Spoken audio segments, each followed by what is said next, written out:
अस्सलाम वालेकुम। मेरा नाम हाफिज़ मोहम्मद मुस्तफ़ा है। मैं PIC क्वार्टर 1 बैच 62 का स्टूडेंट हूँ। लास्ट क्लास में हमने स्लाइसिंग पढ़ी थी, इंडेक्सिंग पढ़ी थी इन लिस्ट। तो आज हमने देखा था कि उसके अंदर हम वैल्यू कैसे करा सकते हैं, इंसर्ट करवा सकते हैं, मतलब कि वैल्यू हम कैसे उसके अंदर चेंज आइटम वैल्यूज कर सकते हैं। हम उसके अंदर हम आइटम्स के साथ वैल्यू को किस तरह चेंज कर सकते हैं। आज हमने उसके अंदर देखना है कि हम अपेंड मेथड यूज करके हम उसके अंदर अपनी वैल्यूज कैसे ऐड करवा सकते हैं।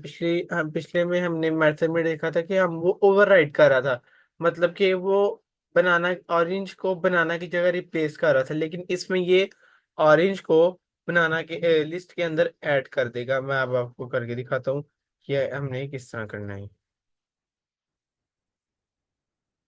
एक मिनट को कर लूँ। अच्छा। अच्छा, अब हम सबसे पहले हमने एक लिस्ट बनानी है। मैं आपको बना के दिखाता हूँ। लिस्ट 1 के नाम से इसके अंदर हम सबसे पहले कुछ नाम देते हैं। एप्पल और मैंगो,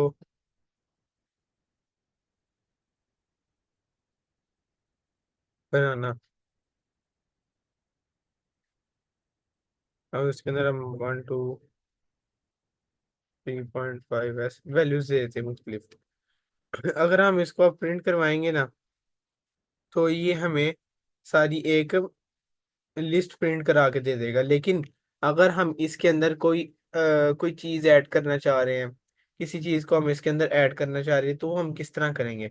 उसके लिए फिर हम लिखेंगे वेरिएबल का नाम, पहले लिस्ट 1 के नाम से हम वेरिएबल का नाम लिखेंगे। फिर आगे हम डॉट लगाएंगे, तो ये हमारे सामने ना सारे के सारे यहाँ यहाँ सॉर्ट से लेके अपेंड तक की सारे के सारे लिस्ट के मेथड है, ये इस पे इम्प्लीमेंट होते हैं। तो सबसे पहले हम अपेंड का मेथड देखते हैं क्या करता है।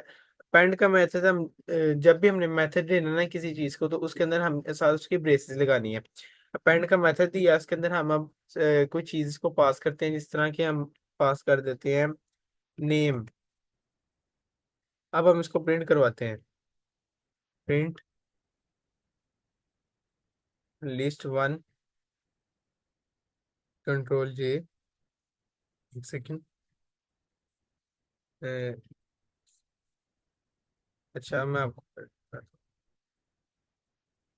ये देखें। पहले जब हम सिंपल प्रिंट करवाते तो उसने नेम नहीं था हमें शो करवाना। अब जब हम पेंड का मेथड यूज किया, तो उससे उसने हमें हमारी वैल्यू नेम ऐड करके उसके अंदर दे दी है। पेंड के मेथड का पता लग गया। अब हम नेक्स्ट मेथड पे आते हैं अपने। अच्छा, अब नेक्स्ट मेथड है हमारा इंसर्ट का। ये इंसर्ट क्या करता है, अपेंड का मेथड हमेशा करता है कि हमारी जो वैल्यू है ना, वो हमेशा एक लिस्ट के लास्ट में स्टोर करवाता है, जिस तरह ये नेम की है। जो इंसर्ट का मेथड है ना, वो हम उसको अपना इंडेक्स बता के वहां पे वैल्यू स्टोर करवा सकते हैं। इस तरह के मैं करके दिखाता हूँ आपके सामने। ये देखिए, हम पहले वेरिएबल बनाया, फिर इंसर्ट लगाया, डॉट इंसर्ट, फिर उसके बाद हमने उसका इंडेक्स बताया कि इसको 1 नंबर पे स्टोर करवा दो। और डॉट ऑरेंज ऑरेंज किया। अब हम इसको प्रिंट करवाते हैं, देखते हैं क्या आता है। ये देखो, इसने 1 नंबर पे ऑरेंज स्टोर करवा दिया, और बनाना को इसने क्या नाम है 2 इंडेक्स पे कर दिया। ठीक है, इसका पता लग गया इंसर्ट का। वो जो पिछला हमने पढ़ा था ना, वो आइटम ना रिप्लेस रिप्लेस कर रहा था, मतलब कि चेंज कर रहा था उन आइटम्स को ना। ये देखें, यहाँ पे वो उसको ओवरराइड कर रहा था, लेकिन इसमें वो इंडेक्स को आगे पीछे कर देता है और वैल्यूज कर देता है। इसका भी पता लग गया। अब हम अपने नेक्स्ट मेथड पे आते हैं, इंसर्ट। इससे हम कोई भी वैल्यूज हम इंटीजर, फ्लोट, बूलियन कुछ भी दे सकते हैं। अच्छा, इंसर्ट पे आ गए हम। अब हम आते हैं एग्जाम्पल होगी पाइथन रिमूव लिस्ट। अगर हमने पाइथन के अंदर से कोई इंडेक्स रिमूव करवाना है, तो उसके लिए हम क्या करेंगे। तो हम सबसे पहले इसको कॉपी कर लेते हैं। अच्छा, इसको मैं कर देता हूँ कमेंट आउट, Ctrl+V। अच्छा, ये जो रिमूव का मेथड है ना, ये इसने क्या करना है कि हमारी लिस्ट में से ना बनाना को ना इसने रिमूव कर देना है। मैं आपको करके दिखाता हूँ।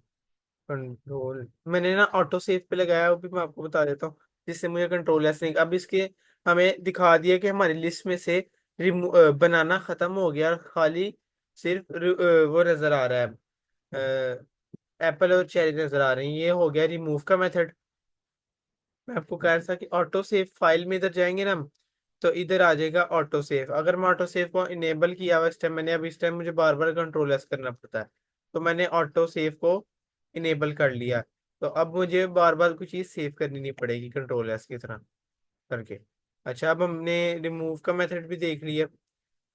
अच्छा, अब हम आते हैं पॉप के मेथड पे।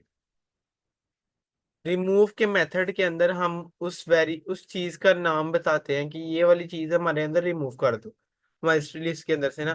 तो जो हमारा पास पोप का मेथड है, इसके अंदर हम इंडेक्स बताते हैं कि ये वाले इंडेक्स पे जाओ और हमारी वैल्यूज रिमूव कर दो। अगर हम पोप के अंदर कोई इंडेक्स ना दें तो ये लास्ट वाली वैल्यू को रिमूव कर देता है। पहले मैं इंडेक्स के साथ करता हूँ, फिर मैं इंडेक्स के बगैर करके दिखाता हूँ। ये देखिए, इसने 1 नंबर पे था, बनाना रिमूव कर दिया। अब मैं इसको बनाना कोई नहीं देता, मैं इसको दोबारा करता हूँ। ये देखिए,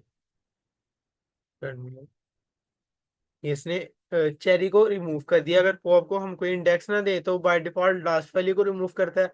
अगर जोन सा भी इंडेक्स है तो वो इस इंडेक्स को ही रिमूव करता है। जो रिमूव है उसके अंदर अगर हम कोई इंडेक्स ना दें तो क्या करता है वो हम चेक कर लेते हैं।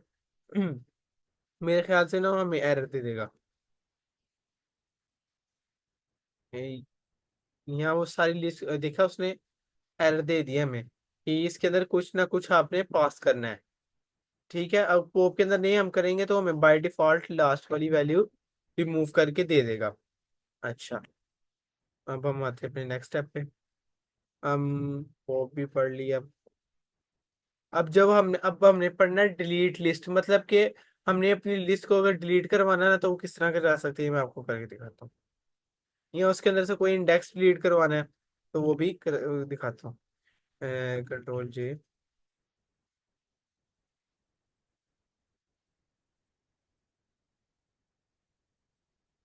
अच्छा, मैंने उसको ना डिलीट लिस्ट का दे के उसको मैंने कहा कि 0 इंडेक्स पे जो भी है ना वो डिलीट कर दो। अगर मैं इधर इंडेक्सिंग नहीं करता तो क्या ये मेरी पूरी लिस्ट को डिलीट करता है, देख लेते हैं। ये एरर देता है, इसने एरर दे दिया है कि इसके अंदर आपने कोई ना कोई अच्छा, ये पॉप रिमूव ये सारे एक तरह की मेथड है, बस थोड़ा उन्होंने ना ज्यादा हमें प्रोवाइड कर दिए हैं। अब आपका जो दिल करता है आप जो सा मर्जी मेथड यूज करें, लेकिन मोस्टली पॉप यूज होता है और रिमूव यूज होता है। ये डेल का भी होता है यूज, लेकिन इतना नहीं होता। ठीक है, मैं आपको ऐसे साथ साथ बताई जा रहा हूँ। बाद में अगर इन केस यूज हो जाते हैं, ये ना कहना कि मैंने कहा कि नहीं यूज होता, होता ही नहीं है, यूज हो जाते हैं, लेकिन इनकी प्रैक्टिस आपने करनी है। अच्छा, आपने जब पूरी लिस्ट को डिलीट करवाना ना तो उसके लिए ये डेल लिस्ट मैंने आपको कहा था लिस्ट इंडेक्स में है। अब ये देखिए, सॉरी, ये देखें।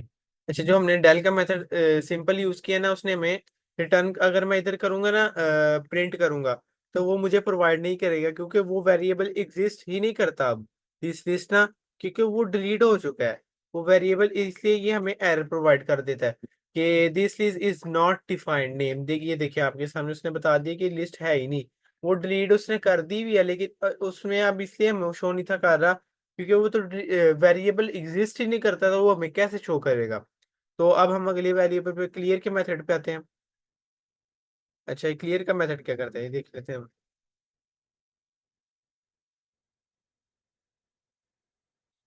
कंट्रोल S, मेरा ऑटो। ये देखें, क्लियर के मेथड ने हमें एक लिस्ट है उसको पूरा क्लियर कर दिया है, और उसने हमें खाली लिस्ट रिटर्न किया। जो डिलीट का मेथड था उसने कुछ भी हमें रिटर्न नहीं किया, लेकिन जो क्लियर का मेथड है उसने हमें एम्प्टी लिस्ट रिटर्न कर दी है। ये इसका फायदा, अगर मैं इसके अंदर कोई इंडेक्स दूं, चेक कर लेते हैं इंडेक्स दे के। देखिए, इसने एरर दे दी है क्योंकि ये पूरी एक चीज को क्लियर करने के लिए मेथड बनाया गया। और भी बेशुमार मेथड्स हैं, वो भी मैं आपको अगर इधर शो होते तो मैं कर देता हूँ। Clear, copy, count. काउंट का भी मैंने आपको पढ़ा दिया है। Insert, index, pope, is a reverse. अच्छा, ये जो है ना, ये हमारी लिस्ट को ना प्रॉपर, जो हमारी सीधी लिस्ट बनी हुई ना उनको उसको उल्टा कर देगा। ये देखो, एप्पल बनाना चेरी है तो चेरी बनाना एप्पल हो गया। रिवर्स का भी पता लग गया आपको। रिवर्स फंक्शन पढ़ा, डिलीट फंक्शन पढ़ा, डिलीट के अंदर इंडेक्स कौन सा डिलीट करवा सकते हैं। Pop function by default last value remove करता है और इंडेक्स देते हुए वो इंडेक्स वाली वैल्यू रिमूव करता है। रिमूव फंक्शन से हम उसके अंदर कोई कैरेक्टर का नेम देते हैं जो हमें रिमूव कराना है। जो इंसर्ट है उससे हम अपनी जगह पे जहाँ पे हमने वेरिएबल को अपना कोई वैल्यू करेक्टर पुश करवाना है वो हमें वहां पे करना पड़ता है। अपेंड का बाय डिफॉल्ट वो लास्ट में एंड कर देता है। तो ये थी आज की वीडियो, फिर मिलते हैं नेक्स्ट वीडियो में। तब तक के लिए इजाजत दीजिएगा। अल्लाह हाफिज।